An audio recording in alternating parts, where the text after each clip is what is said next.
Hello and welcome to our segment, Cut Through the Noise, where we answer your questions that we have heard throughout the month. Today we're going to talk about Gamestop, low interest savings accounts, restarting a business after COVID, and the best place for college savings. Stay tuned.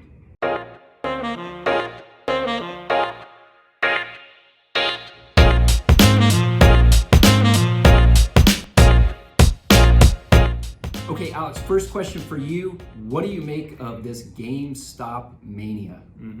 Yeah, so as many people know, GameStop was heavily in the news. The stock price jumped up rapidly, and there really seemed to be no other reason behind it besides what was called a short squeeze. You can look that up if you want to learn more about it. But what does it mean for investors, right? For long-term investors that have a solid, disciplined investment plan, this really means nothing. Yeah, not too It's much. a blip in the radar. It has no impact on your long-term financial plan and investment plan. So don't even worry about it. It's just noise. For younger investors that possibly got caught up in this whirlwind, I do feel bad a little bit. And it's partially because, a lot of people, this is going to be their first major experience with investing. And they come into this experience basically seeing investing as gambling, as legalized gambling, right? And what they're doing is they're either looking to TikTok or their favorite influencer to see what stock is going to get pumped up next. Right. And I just got to find the next one. I got to find the next one. I got to find the next stock that's going to absolutely rip. And unfortunately for us, it's a little sad because that historically is not the way that investing is going to work well long term, right? You need to just have diligent savings, and unfortunately, good investment strategy can sometimes be boring. Investing in low cost, diversified ETFs and mutual funds that are well researched. So, a broad range of spectrums there, but it impacts people differently. Yep, absolutely. All right, so Anthony, the second question we have here is, with savings accounts paying so little interest, we've talked about this before, is there a better place for my money? It's a little bit demoralizing to get 0.1% on your interest on your savings account, but understand first what the objective of that cash reserve is or that savings. I think it's important to set a goal. How much do I want in cash reserves, and then be okay with it not earning a lot. It's there for the stability, for the convenience of it. Perhaps look to an online bank like an Ally or a Marcus or something that's paying a little bit more interest. Yeah. Once you have that goal in place, if you have more that you really do want to set aside that's still liquid, consider creating a second layer of reserves where maybe you are taking a little bit of risk, still accessible. So what do you mean by that second layer? What are we talking about? Yeah, it could be like tax-free municipal bonds. Maybe you do get a little bit of risk going on in something like that. And but it's not, you're only going to get to it if you've used the bank money first. Got and it. then it becomes that next part of it. Okay. So next question for you, Alex, is my business was hit hard by the pandemic, but is starting to pick back up. I still need all the revenue to pay bills, including restaffing, but I also want to be smart and build some reserves in case things are closed again. How should I begin thinking about this? Yeah. Well, that's definitely a difficult question just to answer from a broad level. Of course, as I'm thinking about it, we would want to look specifically at the business, how cash flow looks, what they've been doing recently.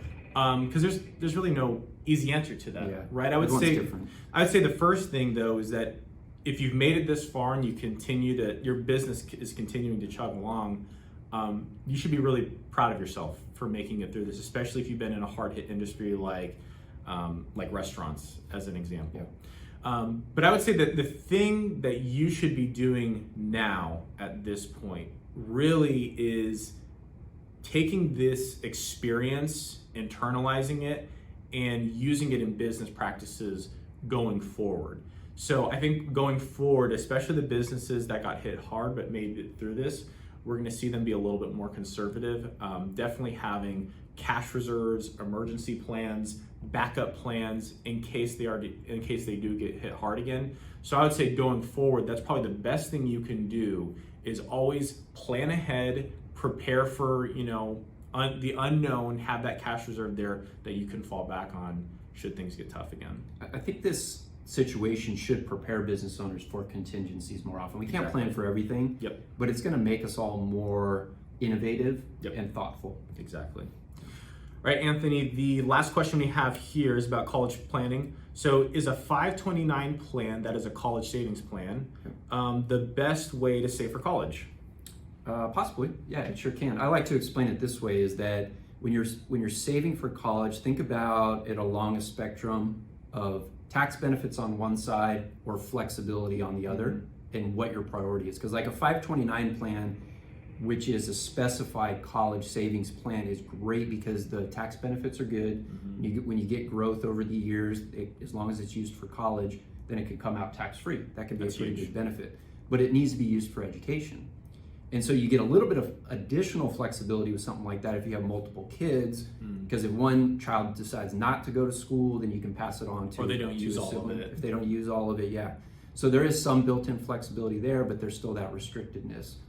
On the other side of things, some people prefer, hey, I really don't want to get it tied up in a college plan specifically, so I'm just going to save over here. It can be used for anything, and yet I'm going to earmark it for college. What I find is a lot of people like to do almost a hybrid of that. I'm going to build in a 529 plan, especially when the kids are young, build up to a certain amount, and then once I feel semi-comfortable with it, then I'll move over and save more flexibly somewhere else. Well, and I've been asked this question recently too, with all of the administration changes, the sentiment around college education, whether or not it should be free or things like that. And people are saying, well, should I still continue to save for college in that type of account, knowing that there's ideas or talks that college should be free? And I think the thing is listen, we don't know exactly what the future holds, but like you said, you can kind of hedge your bets and get flexible there and save in kind of like both types of accounts, like a 529 college account and maybe just a normal taxable brokerage account that gives you both benefits, but it also gives you flexibility no matter what the future holds. Yeah, absolutely. Awesome. Well, this was our segment, Cut Through the Noise. If you have questions that you would like to ask us, we'd love to answer them. Give us a call or visit our website. We'd love to talk with you.